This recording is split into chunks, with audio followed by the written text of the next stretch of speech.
個島在20號的清晨竟然被伊朗發射了2枚飛彈，雖然沒有擊中，可是美軍已經嚇出一身冷汗。你知道直線距離從伊朗打到這邊來多遠？3800公里，你哪裡打得到？沒有人能夠打到這邊來。從方向判斷就知道，從伊朗境內發射的，代表伊朗的技術已經進步了。有2種揣測，一種就是他們直接從發射衛星的火箭改過來的，但是這樣改過來的飛彈精準度很差。那但是他们怎麼得到精準度的？想一想，2個朋友，一個叫俄羅斯，一個叫中國。持續關心伊朗又在發動新一波攻擊了，這一次是第77輪真實承諾的攻擊，打臉川普說雙方已經在和談了。那麼另外一方面，我們來關心伊朗的戰力，尤其現在有了衛星技術的加持，它的飛彈的射程可以高達了4000公里，是遠遠超過原本大家所看到、所預期的一個距離。誰現在挺美國跟以色列，就等着吃飛彈。這是來自於伊朗的最新攻勢。好，我們趕快來看到最新消息。川普不是說雙方已經在好好的談了，有這個即將要和談了嗎？結果呢，伊朗是立刻的打臉，而且呢，在軍事上面立刻祭出超強的一個報復反擊。伊斯蘭革命衛隊發動真實承諾第4的77輪攻擊哦，那麼我們來看到它發射了包括了飛彈、無人機攻擊以色列多個城市之外，還包括了科威特、沙烏地等地的軍事基地。在昨天還有一架美國的戰機又被打下來，在科威特。另外呢，伊朗更是嗆聲會無情的拆穿川普的心理戰。我們來看到，川普不是說了嗎？這5天之內他都不會進行攻擊，轟炸伊朗的能源設施，要暫時停止攻擊嗎？結果，美國跟以色列是立刻在軍事上又對伊朗的能源設施2處又發動攻擊，這說話出爾反爾嗎？接下來我們看到伊朗又立刻在攻擊進行了第78輪的攻擊，並且伊朗為了不要讓這個掌握權放在美國的手中，他也提出了6項的停戰條件。我們來看到，包括了要求美國關閉中東的美軍基地，結束所有地區戰爭的戰線哦，還包括美以保證對伊朗不能夠再發動戰爭了。節目一開始要特別請教大使怎麼看美國跟伊朗到底現在誰比較急着來做和談、來做談判？大使怎麼看？當然是川普比較急的，因為油價一漲起來的話，那伊朗就怎麼講？伊朗就站在勝利面了，全世界都不會去找伊朗談判，全世界都要把錢送到伊朗那邊。現在已經好像在外面傳言，就是說過一艘船給200萬美金的，很多國家也很願意。對，那壓力會到哪裡？會到美國，會到跟川普講說，比如說啦，這些海灣國家，他說你要保護我們，結果呢，你保護到現在，搞得我們油也賣不出去。現在伊朗過去也沒攻擊我們，我們跟他關係還在改善當中。現在伊朗跑來打我們，對，是你惹的。他打不到你打我們，那現在請你不要再鬧了，好不好？你不要再去攻擊他這個攻擊這個了。你被以色列給你被內塔尼亞胡耍了啦。你美國你也得不到好處。你把石油搞到140塊、150塊1桶的話，你川普也混不下去，對不對？反正我們這些海灣國家，我們國家有2筆賬，一個叫皇室基金，一個叫政府基金。我皇室基金就是不會有問題啦，我養2萬個王子，往2萬個太子，對，王子一大堆，我們都很有錢，對，所以你們美國不要再鬧了，哎，所以他們不會去找伊朗，也不會去打伊朗，基本上都是找川普。那不要說這些，川普也不太在乎什麼海灣國家了，可是問題，你現在你把油搞到120塊的話，你還要不要選啊？美國加州的油1加侖你知道6塊8了。川普前2天，上個禮拜來說，現在油1加侖1塊8，我還問了一個住美國，他說1塊8，那30年前吧。川普是不是住在美國啊？對不對？所以川普事實上話，他事實上他最在乎的，我跟你講啊，那還是他國內的情勢。所以川普當然希望把這個事情解決啦，因為現在美國的輿論，美國尤其這些精英層的專家學者啊，基本上現在大家有個共識，也不是共識，不講的人心裡也這麼想說，川普被內塔尼亞胡給玩慘了，對不對？完全是內塔尼亞胡把他怎麼蒙了，他進去打這場戰爭，對美國一點好處都沒有。那現在川普的問題就找不到一個出口，他進了那個局裡面，他現在出不來，所以人家都在幫他想怎麼出來。那我覺得川普基本上就是說也在想怎麼出来了。可是說實話，叫川普這種人，像我們這種一般人啊，總是有一點羞恥心嘛，對不對？皮沒那麼厚，川普的皮是比城牆還厚的。我跟你講，他說出來就出來了。我跟你講，那他現在還是繼續唬。那問題就變成伊朗現在這個國家不是省油的燈，你可以看出來打這20幾天的仗，伊朗的策略跟他的實力已經擺在這裡了。我跟你美國跟以色列對幹到現在，我也沒有被打得很慘，對不對？那軍事跟外交兩個配合得非常好啊。那所以伊朗最近是什麼？他已經從等比反擊，現在伊朗說我現在不玩這個了，我現在玩主動攻擊。反而施壓，他知道川普動搖了，所以他就只給你來一個家兵不厭詐。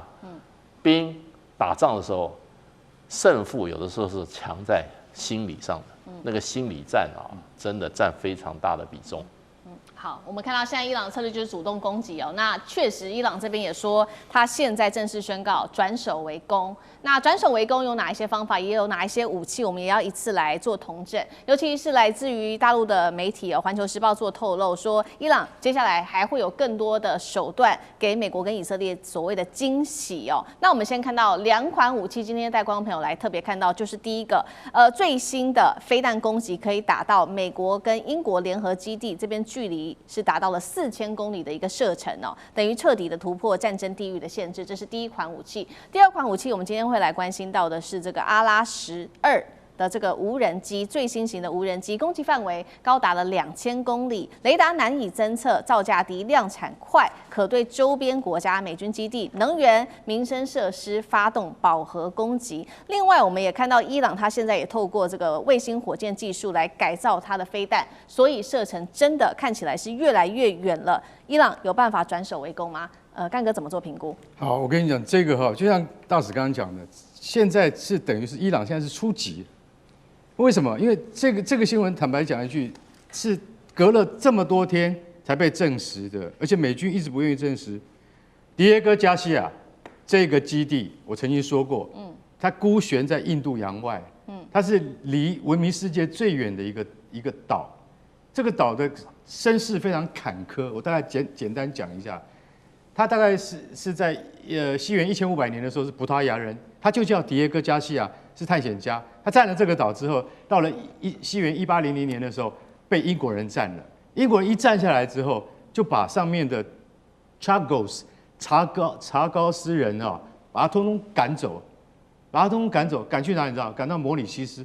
摩里西斯在哪裡？遠在非洲的東方，但是這個海域，摩里西斯就一直認為他們有主權吶。到了1960年，美國人來了，美國人說把這個島上的原住民啊，但不能殺，對不對？全部給我趕到非洲去。然後你知道用什麼手段嗎？把他們的狗給殺了。你知道因為查戈斯人他們很愛狗，因為狗是他們的寵物，也是幫他們看家的。把狗都殺了，你對這個島就沒有任何眷戀了。然後你們不能帶任何財產，就把人通通趕跑了。趕跑了以後，這個地方我們就要當做英美聯合基地，在印度洋上。印度洋上這麼大一片洋，只有這個地方可以擺 B-52轟炸機。這個島的由來就是這樣，從1960年代一直到現在。那這個島在20號的清晨，竟然被伊朗發射了2枚飛彈，雖然沒有擊中，可是美軍已經嚇出一身冷汗了。其中1枚偏離目標，另外1枚被美軍在附近的驅逐艦的標準3型飛彈攔截下來。是什麼飛彈啊？嚇死人！它叫蘇馬飛彈。可是美國的資料裡面，它也沒有射程。你知道直線距離從伊朗打到這邊來多久？多遠？3800公里，你哪裡打得到？為什麼？因為最高領導人哈米尼在世的時候就已經講，我們只要發展到具有2000公里射程的飛彈就好了。結果他現在死了，伊朗馬上具有4000公里射程的飛彈，不然你怎麼打得到？因為神盾系統不會騙人，他一看這個一看就知道，這個沒有人能夠打到這邊來，從方向判斷就知道從伊朗境內發射的。打得到我們島上了，我們這個島是從來沒有人能夠打的代表什麼？代表伊朗的技術已經進步了。有2種揣測，一種就是他們直接從發射衛星的火箭改過來的，但是這樣改過來的飛彈精準度很差。那但是他們怎麼得到精準度的？想一想，2個朋友，一個叫俄羅斯，一個叫中國，不然他怎麼打得到？洲際彈道飛彈最重要的就是你的精準度，不然的話，你要是打到這個，如果說這個預定的目標的500公尺、1000公尺之外，你就是打一個大洞而已，你根本打不到目標。他怎麼打得到目標？美國現在很緊張 ，CIA 現在完全在去找，為什麼伊朗飛彈這個蘇馬飛彈本來資料上面只有3000公里，現在打到了，打到我们這是驅逐艦把它攔下來，接下來呢？接下来還會不會有更多東西？我保證你有更多東西，更多飛彈。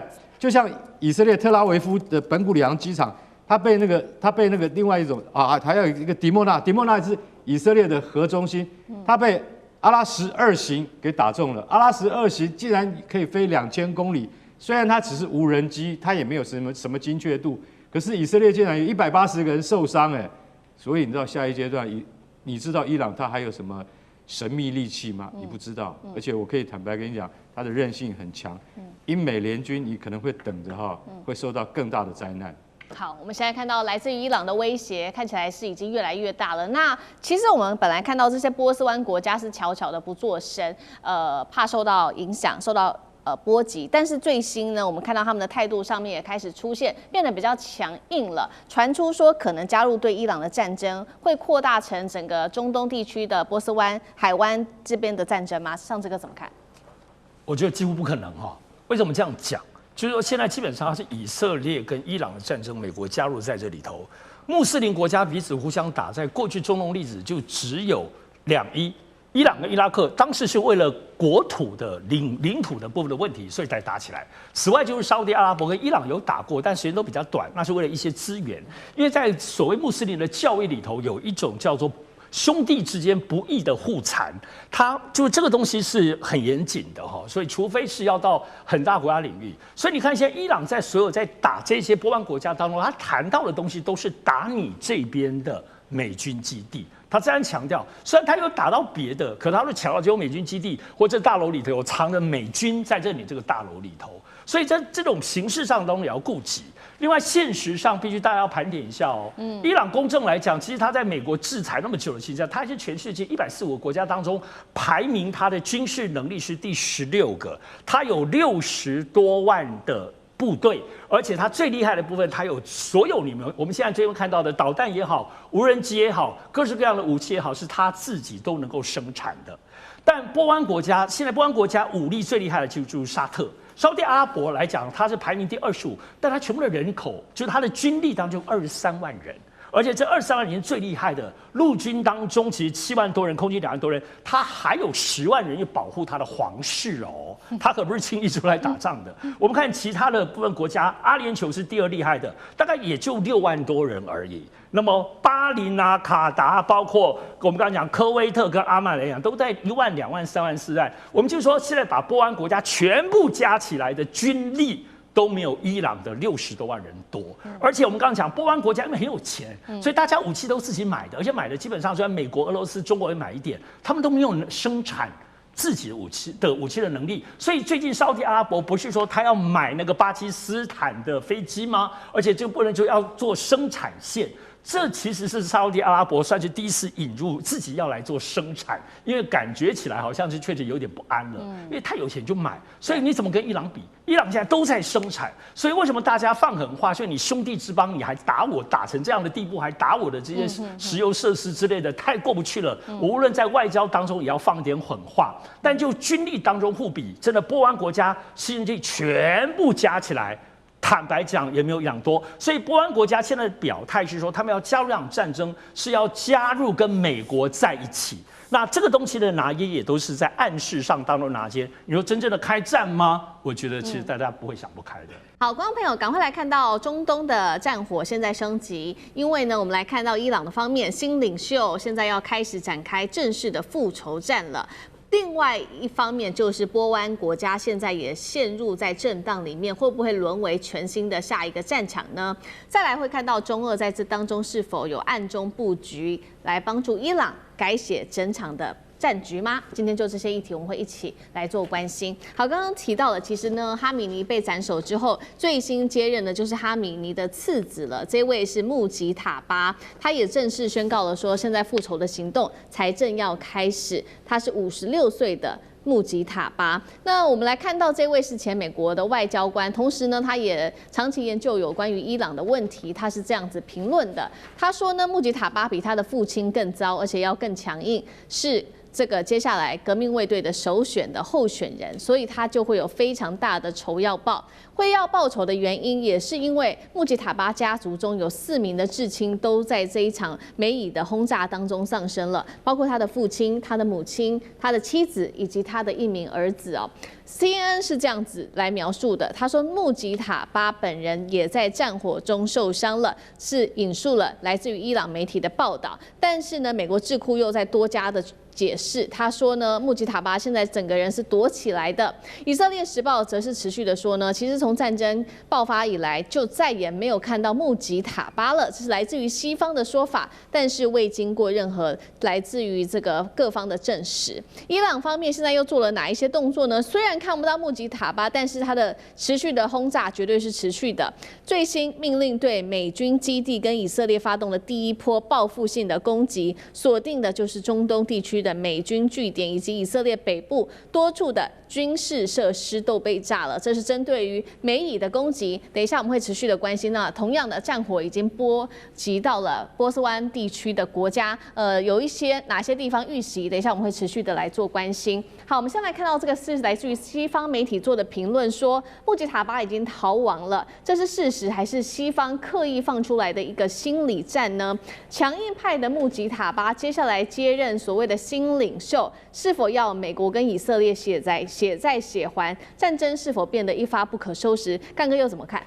好，穆吉塔巴他被選為繼承人啊，說句實在話，跌破了所有西方對於伊斯蘭的認知跟他們的那個什麼，就說多年的研究心得，因為他就是世襲繼承，而不僅僅是什葉派的神權會議，他們是不太希望世襲的，連哈米尼本身他都不贊成。他說：“我的兒子，我的後代。”當時他在世的時候講的話，不僅僅是說穆吉塔巴他這個二兒子，他還有其他的兒子在世的時候，他也不認為他是要接班，交棒給自己的兒子，因為他說我們最痛恨的就是巴勒維國王的世襲啊，他是世襲他的父親，甚至他還要把他的皇位，然後在這個繼位給他的兒子瑞莎，瑞莎現在是在這個國外流亡，所以他說我們是絕對不會贊成的。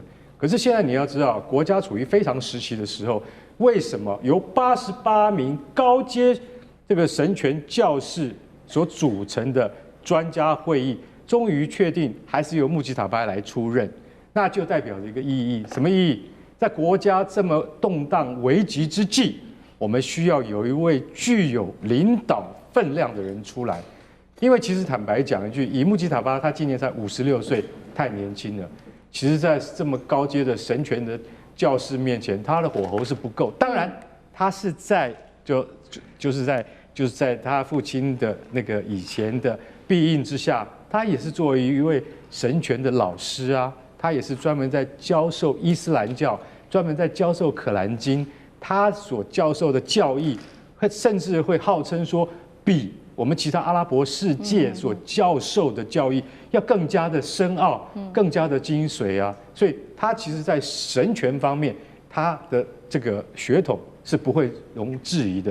然後他的家世又是哈米尼的兒子，親生兒子，所以說在這個情況之下，我們需要推舉出來一個能夠馬上能夠號令天下，能夠讓大家覺得說他是夠分量的。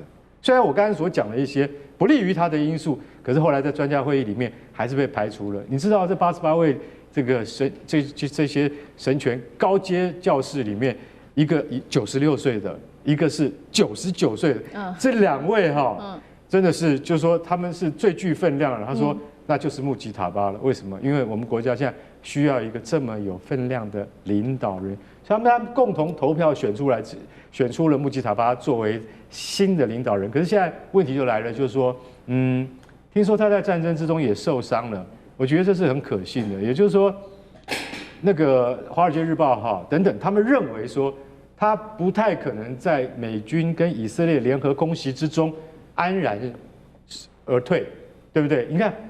父親哈米尼被炸死，母親也被炸死，然後呢，然後他還有一個自己本身啊，就是穆吉塔巴自己本身有一個女兒，甚至後來傳出還有另外一個兒子，也就是他自己的兒子也死。這個兒子不是年紀不輕哦，已經20多歲了，快30歲了。也就是說，他等於是哈米尼的第3代了。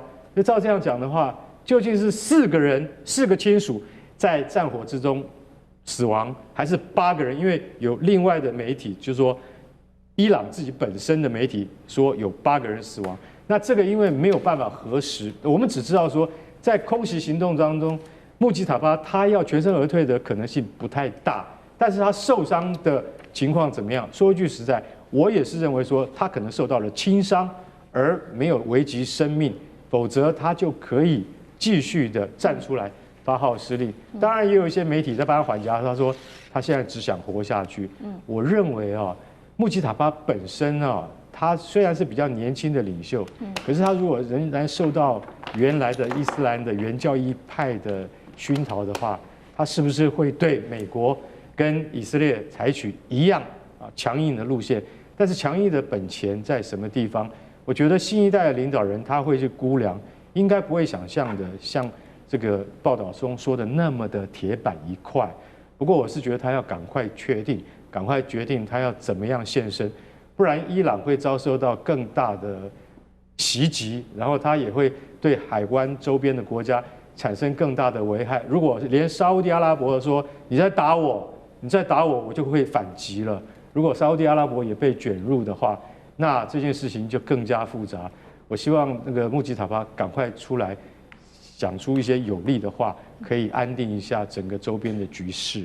好，對，目前為止，穆吉塔巴的人，其實在這一場美以戰爭發生之後，就再也沒有人看到他了，所以才會有一些外界的評論也說，這是不是西方的媒體在做的一些心戰？就是說，其實穆吉塔巴本人到底有沒有受傷，跟他現在是不是在逃亡等等，是不是西方的媒體在做心戰？這個都還要進一步再做了解。但是呢，現在看到整體的這個戰場已經不是止於美以之間的攻擊了，現在已經波及到整個波灣國家去了。當時在7號的這一天的時候，伊朗的總統裴澤斯基安他才在7日說了，伊朗不會攻擊波灣國家，並且對之前的行動攻擊都表示歉意。但是5個小時之後，伊斯蘭革命衛隊就立刻打臉總統，說總統說的這些話是錯誤的訊息，伊朗方面會持續的轟炸，並且我們會正式的開啟聖戰。那確實就可以看到9號這一天，在波灣國家被通報了有很多地方遇襲。好，我們來看到這當中包括有這個無人機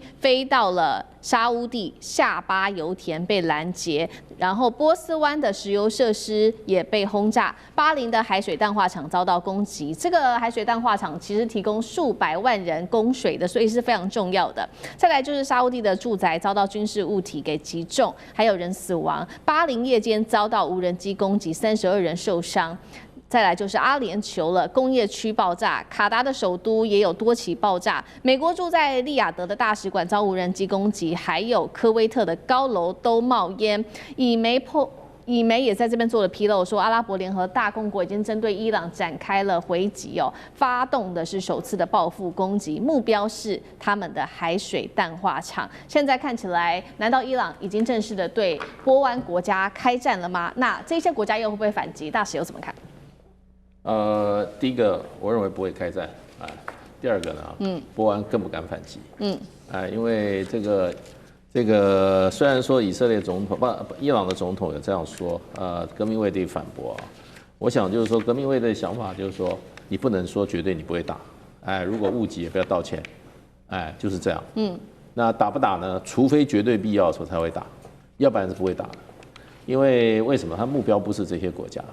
這些國家到目前這些零星的報道啊，我看真真假假啊。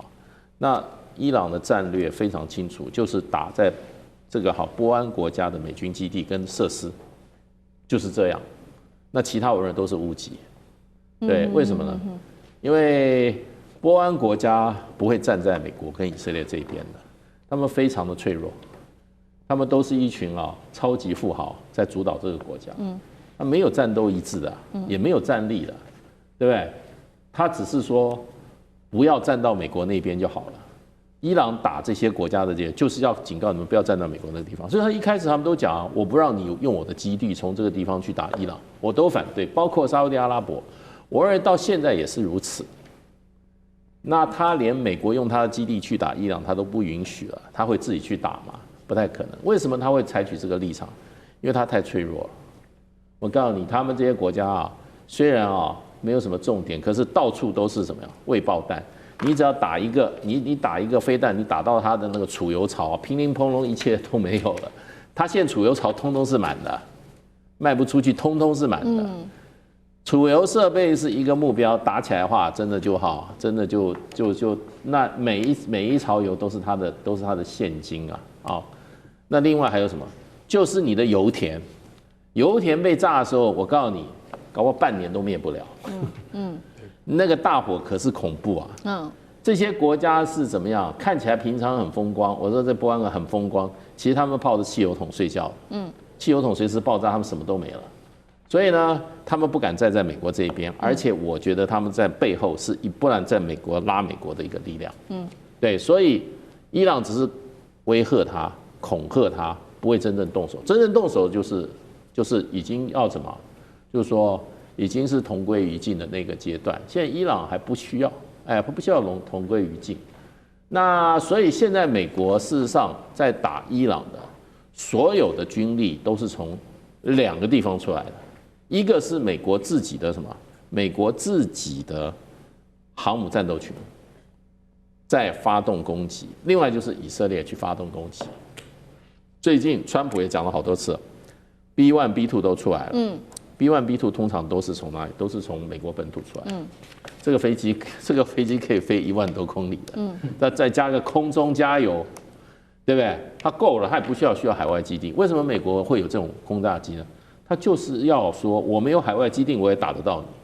像今天這 B1、B2 就發生功能了，我也不要海外基地，我從我的 Colorado 這個空軍基地飛起來以後，了不起，中間空中加油，我一趟就回來了，炸彈就炸了你叫你受不了。所以美國現在是怎麼講呢？他也不需要，他也知道你們這些中東國家。可是現在最大的問題呢，川普昨天開了一個記者會，只有一個訊息。戰爭很快會結束，不是戰場打不過是油價他沒辦法忍受油價已經衝到114了，拼命下，最高140下來了。那他一講了以後，油價就下來了。他說今天晚上10點半他還要再講一次，下午5點半吧，還要在佛羅里達還有一個記者會。那就是因為美國跟我東部時間跟我們倒反嘛，我明天早上就會知道他要講什麼。兄弟一句話，川普打不下去了。那他的女婿跟他的這個魏科夫，哇，他的大將要去跟內塔尼亞胡。為什麼內塔尼亞胡犯了一個機會？他們要去跟他算賬。講好了不要打伊朗的石油設施，你去炸他的儲油廠是什麼意思？你要把我美國拖下去嗎？對不對？去警告以色列，你一打還是要照我的利益打。以色列反正搞成就搞得他一打伊朗的這個油設施，伊朗就去打中東的油設施，以色列又不產油，也沒有油，他怕什麼？他把世界搞亂。美國不行啊，川普要選舉啊，美國不要把全世界都去怪他，你把他搞成這樣，歐洲的這個各國領袖已經在跟川普打電話，趕快停一下吧，不要再這樣搞了，對不對？你搞得我們大家經濟崩潰，所以川普昨天記者會說，我跟普丁已經通過電話。然後呢，在前一次記者會，記者問他說：“是他那個他現在能夠點名都是他的朋友。”結果那個記者問他說：“聽說俄羅斯已經提供這種衛星情報給伊朗在跟美國對抗。”川普當場翻臉，他說：“我覺得你過去是我的朋友，你過去很聰明，你今天問這個問題簡直是愚蠢之至，怎麼會在這個時候問這個問題呢？所以他最怕，他現在一切靠誰啊？他靠普丁啊，他要普丁去跟伊朗去幫他打交道了，現在已經在怎啊？我認為已經在求和了啦。好，這個是美國方面哦，這個川普的態度，川普想停戰，但是接下來也要看伊朗願不願意停戰，還有以色列願不願意停戰。那同樣時刻呢，我們就看到這場戰爭持續的進行當中的時候，中俄是否也加入了在這一場戰爭的角力當中呢？我們先來看到中國大陸的部分哦，解放軍海軍的瞭望1號傳出現在部署在阿曼灣國際水域來監督美以伊的衝突。那這艘船呢，又被叫做海上天眼，排水量帶觀眾朋友稍微看一下，3萬噸，能夠在6000公里範圍內追蹤飛彈、衛星跟軍事的活動。那目前就是如剛剛說的，部署在阿曼灣。那另外一方面呢，我們看到普丁也是力挺伊朗的新政權到底，說是最堅實的，是伊朗最堅實的盟友。外媒也披露了俄羅斯方面持續的提供情報，有關於美軍在中東的情報給伊朗。那這當中包括了軍艦跟軍機等等。尚志哥怎麼看？這2個國家是否有幫忙伊朗？《紐約時報》有個報道，在此前就是說，他認為就是包括俄羅斯跟中國，還有他也點名朝鮮，跟伊朗的關係很好。可是為什麼這一波除了譴責都沒有具體的動作？但是真的沒有嘛？其實就像剛剛前面大使所提到的，這次引起大家的關注就是伊朗怎麼打那麼準啊？你說在過去的12日戰爭當中，伊朗就是不颯颯，但是這一次只要一打完，特別是其他波灣國家的美軍基地。打完不久，馬上公布衛星照片。那這些衛星照片你搞不清楚伊朗的，但伊朗當然有他們自己的所謂的間諜衛星在，可強到這個地步嗎？我們知道這些衛星現在不只是事後拍照啊，它也可能在這種體系化作戰裡頭指點去做精準的打擊。這次伊朗其實到目前為止已經超過30輪的這個攻擊當中打得太準了，準到其實每天晚上睡覺前都要看一下這次打多準哈。所以我們看俄羅斯長期以來是伊朗在整個軍事發展過程當中，他們的軍事結構採用俄羅斯的東西是比較多的。可你說中國呢？大家一般不太討論在這一次裡頭中國的角色，但我們來盤點一下。首先，中國從義烏開到德黑蘭的中伊鐵路，在去年2025年的5月正式開通。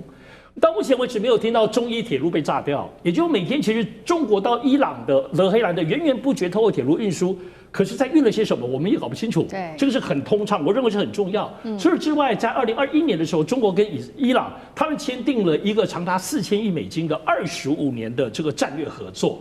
那外媒歐美當中啊，好像每年並沒有真正交易些什麼，可是你知道嗎？伊朗沒公布啊，中國也沒公布，你哪知道人家真正做些什麼？以及最近也有人認為，除了俄羅斯的衛星之外，是不是包括中國大陸的民用，尤其是吉林1號的農業衛星？最近大家討論很多，因為目前來講，它的高精度的東西可能不是俄羅斯的衛星能夠提供的。吉林衛星它現在雖然才有100多顆，可是它每天在全世界地球任何一個地方，它可以拍35次到40次，所以而且它民用商業都可以買賣。所以中國到底对伊朗有什麼樣？可能不是在戰事上給你武器、給你無人機、給你彈藥，但是這些恰好就是伊朗非常需要，而且它這次看起來打美國打得這麼漂亮，打得這麼精準，這些聽起來好像剛好得是最大的關鍵。所以我們最後來看一下，其實簡單講，首先伊朗這一次打破了我們對於以色列跟美軍的這種單向情報霸權，伊朗也很厲害啊，沒有輸。第二個，重塑了這個戰爭的打法，比如說打美軍基地。過去我們總會思考打仗打美軍基地，現在都覺得現在中國大陸打日本、韓國、菲律賓美軍基地，好像馬上就可以打了，不是嗎？所以第三個部分還是包括相互感染的影響，包括現在普京現在在炸基輔的部分也越來越狠。以前不會碰，包括澤倫斯基的這個辦公室，現在全部在打了。所以這種東西，其實在很多東西不只是誰幫誰，戰爭始終改變格局，斬首行動讓全世界，包括中國跟俄羅斯也理解斬首行動。那麼威嚇本土，美國本土力量，像朝鮮也有核武，果然美國就不敢輕易動你，因為從過去包括伊朗沒有做。我認為這些都是在中國、俄羅斯跟伊朗之間的交互影響。好，接下來趕快來關心到中東情勢哦。現在是不是美國說的開戰倒數正式的進入10天內？川普也下了最後的通牒，包括了祭出在中東附近的雙航母。那麼另一頭呢，我們要看到中俄現在聯手鎖住海峽、荷姆茲海峽。今天會一起來關心在中東的整體情勢。好，現在其實非常的緊繃，因為川普下的最後後通牒，對伊朗一方面是好好的談，另一方面軍事上面也有祭出新的動作。川普在政治上面對伊朗下了最後通牒，說10到15天，我給你一個期限，如果呢核談判還是沒有辦法突破的話，不排除動武了。那確實現在看到了，包括福特號跟林肯號都已經正式的進入在地中海跟阿拉伯海域，等於現在在中東地區已經針對伊朗形成了一個南北的夾擊態勢。其他強化部署的部分，我們也來看到，美國祭出的各種270架各種的戰機進入隨時可以發動一個遠距離精準打擊的預備狀態，並且呢也出動了美國的電戰機，它的各式的預警機，並且在 F-16上也是第一次掛載代號是憤怒小貓的先進電子戰的吊艙。我们來看到五角大廈也跟川普提出了很多他接下來可以使用的方案，這些方案包括了有限的精準打擊、分階段的升級，還有一個是斬首行動，這是最高的一個行動，斬首行動。那現在美伊到底有多緊張？我們看到包括了南韓跟波蘭政府已經公開呼籲自己的公民趕快離開伊朗。那學者也做分析了，美國跟伊朗現在其實是在高風險的一個狀態，一旦雙方有任何的誤判，就會升級為區域性的一個衝突。所以節目一開始特別請教委員的，川普的極限施壓，雙航母都壓境了，能逼伊朗退讓嗎？那如果真的動武，可能會採取哪一些軍事行動？委員怎麼看？現在能夠救川普聲望的只剩下伊朗。他必須在伊朗裡面建功立業，才有辦法救他自己的聲望。那要建功立業，必須得到什麼？得到以色列的絕對安全。以色列絕對安全有幾個步驟：第一個，要求伊朗廢核；第二個，要求伊朗限武，就是限制彈道導彈啊；第三個，叫鏟除革命衛隊；第四個，鏟除神棍政權。那這4個步驟都完成的話，以色列的安全是絕對保障的。而且可以使得伊朗不成為中東的霸權。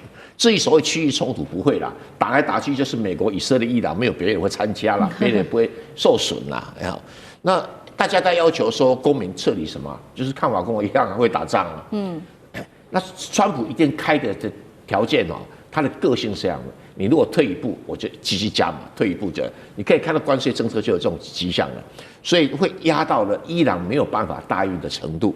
那怎麼開打啊？雖然有人講說是什麼有限精準打，什麼斬首行動，其實一樣的東西。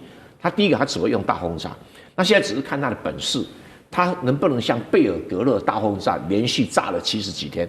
他如果能夠連續炸個100天，伊朗一定垮了嘛。因為他炸的不是老百姓，他炸了政府機關、革命衛隊，而且伊朗是毫無反擊的能力。那有人在講說什麼中國、俄羅斯啊，跟那個伊朗啊，在那什麼阿拉伯海啊，在這演習，那是無關緊要的事情啊。中國、俄羅斯也不敢插手，也沒有能力插手，因為這場是空軍之戰，中國跟俄羅斯在那邊毫無空軍可言嘛。那對這個伊朗，他現在要面對的剛好就是這個政權最脆弱的時候。他這個經濟搞垮了，社會聲望也搞垮了，政治的這個所謂威望全部都沒有了。那這個就是美國推翻這個政權最好的時機。那有人說，哎呀，大部隊沒有上去就沒辦法推翻，這個跟阿富汗不一樣啊。阿富汗是說你要重建一個政權，你要保護新政權才需要這麼做，他根本要成立政權啊，他就把老的政權把炸得稀里嘩啦的，讓他到處跑，癱瘓掉就可以了。因為他現有的國防軍就有機會，國防軍很想政變，沒機會政變，你創造他們讓國防軍政變的機會，沒什麼不好啊。所以不是伊朗本身也不是每一個人都反對美國去轟炸伊朗。甚至有的還暗中竊喜，你最好把這些哈梅尼都炸死了，只是情報領不領而已啊。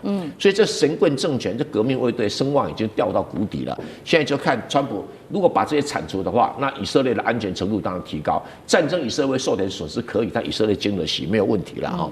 所以雖然這些配備啊等等，重點還是我剛才講的，貝爾格勒打轟炸了70幾天。你能不能轟炸100天？有沒有這個本事？因為要很多很多的彈藥啊，很多很多的武器啊。那如果行的話，伊朗一定垮，伊朗這個神棍政權一定垮。那如果你轟炸不了100天，那就變成要不要來個第2次啊？這個就有一個橋的空間。但是除非伊朗願意怎麼樣，奉上不平等條約，我廢核，我限武，然後那我約束我的革命衛隊的這個控制範圍。他現在伊朗是用革命衛隊來控制這個國防軍，就像納粹用黨衛軍在控制德國國防軍一樣的道理啊。啊，這個東西，這個鎖鏈只要被解除，國防軍一定會跳上政壇來政變取得政權，這是伊朗的傳統。好，所以我們看現在川普喊的最後的開戰倒數時間，做給伊朗的警告。那一方面也是針對伊朗的宣示哦，就看川普接下來的決心。那在伊朗的方面，我們刚刚也特別提到了中俄的角色加進來，是有來自於 X 賬號特別做的披露，說伊朗跟俄羅斯已經互相達成了一個5億歐元的軍火協議。那《華爾街日報》也說，中俄伊三國計劃近期在荷姆茲海峽這邊舉行聯合軍演。特別注意到的是，在烏代德基地這邊，美軍數百名的美軍已經開始做撤離了。外界在說，主要就是因為擔心伊朗接下來會有這個彈道飛彈跟無人機的飽和攻擊。針對這些議題，尤其在中俄此刻的動作，呂艦長怎麼看？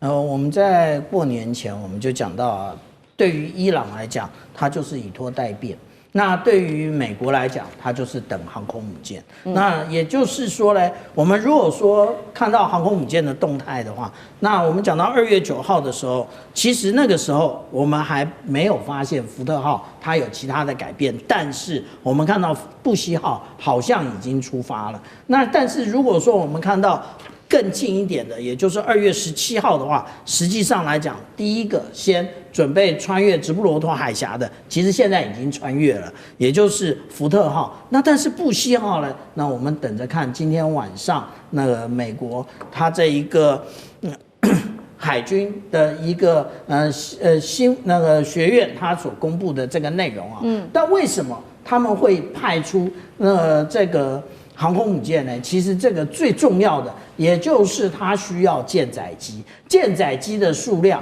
其實比它部署到現在我們看到約旦或者以色列的數量還要多，而且靈活。那我們講到說，這有關於10天到15天的這個期限呢，其實都是假的。那上一次，川普也有給這一個伊朗時間呢，但是第2天就攻擊了，所以這一個完全是看什麼時候進入這一個福特號的攻擊圈內，它只要一進入，然後那個它相關的情資，然後有關於那個相關的交戰準則一旦完成，馬上就會發動。那其實我們講到，對於伊朗來講啊，伊朗其實它一定不會無核化的。如果無核化的話，其實現在那個就像剛剛鄭源老師講的這一個神棍政權啊，他的這一個首領哈米尼一樣活不下去。不相信的話，去看一下利比亞當初是怎麼樣。那至於說對於美國來講的話，我們現在看到，我們剛剛看到的都是航空母艦的部分，其實它有非常多的運輸機從美國本土出發，或者是從歐洲出發，都是不斷的加強以色列以及約旦的一個部署。這個也就是剛剛那個蔡正元老師特別講到的啊，你準備了多少彈藥？我們看到那個它的運輸機是非常頻繁的啊。那至於說啊，我們看到說剛剛最後有提到一個憤怒小貓，憤怒小貓就是針對的中國大陸以及俄羅斯來的。為什麼？因為我們看到這個裝備，它其實它是一個徵收的夾艙，它為什麼旁邊有2個白色的一個裝備？那個也是 sensor， 那個 sensor 是建構一個什麼？它可以接收米波雷達。因為其實現在可以完全接收米波雷達訊號的，也就只有憤怒小貓而已。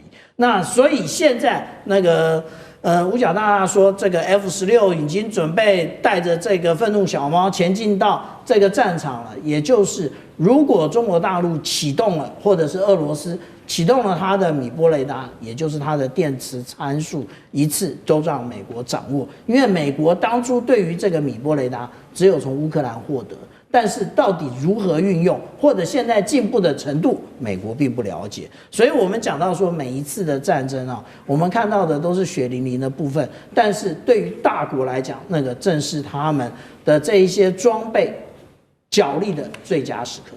好，這個是我們看到美國在外部針對伊朗做了極限施壓，但是內部我們也要來看到是不是它也影響到，希望能夠影響到內部的政權來做一個政權的更換呢？因為最新消息是美國的特使他說了，接受川普的一個指示，會會晤伊朗的前王儲。那剛好伊朗現在比較敏感的是，他的大學正在爆發反政府的示威，所以現在看起來一邊是會晤王儲，一邊內部又有示威，是否現在美國透過外部勢力要推波助瀾，幫助伊朗來推翻他现在的政权？楊老師又怎麼看？我覺得他當然在內外都在用一些非軍事的方式，經濟制裁已經是幾十年了，然後呢，外交上的壓力，那同時內部的這種可能的鼓勵或者是滲透，我覺得大概都有，但大概都不會是太關鍵，因為在現在大學的示威大概只有幾百人。那個王儲呢，他在海外很支持，可是，在伊朗內部呢，其實我們很難去判斷他是不是還有足夠的這個支持的力道。那因此，美國現在的確在思考，就是所謂的後哈梅尼時代是怎麼樣的一個方式。可是現在從美國的媒體看起來，我看各方面的報道，他們認為這個禮拜會先小打。也就是說，會先這種教訓式的，然後呢，飛彈攻擊式的啊，去打一波。打一波之後呢，川普已經在問了，那這個時候為什麼伊朗不投降？他明知道已經撐不下去了，所以他大概知道伊朗等待你這個小打，看能不能撐得過去，然後是不是美伊之間會進行協議？那這個協議當然美國的要價就很高，伊朗是不是能夠去負擔？啊，不是只有核協議就會滿足的。美國基本上是要削弱哈梅尼政權的控制，然後呢，逐步的去瓦解，因為他知道這整個伊朗最後的關鍵，核是一個問題，但是呢，整個神權政權才是真正的關鍵。所以，可是你要去完全的去讓在這個時代，在這個時間點去產生就是政權更替那個代價可能很高。你光不知道你武器的庫存夠不夠，你產生的這個區域衝突會如何等等之類。都會有一些影響，所以他最好的方式，也許是認為說，先來小打，產生協議，讓伊朗整個神權政府這個削弱，然後呢，再做更替。可是這個話能不能夠真的那麼美好的去推動可能是不是川普最後還是需要一種蠻大規模的攻擊之後，伊朗政府才會真正的退讓？而伊朗政府，美國到底要伊朗政府只是退讓，還是說要伊朗政府立即的敗亡他可能也在面臨到不斷的評估。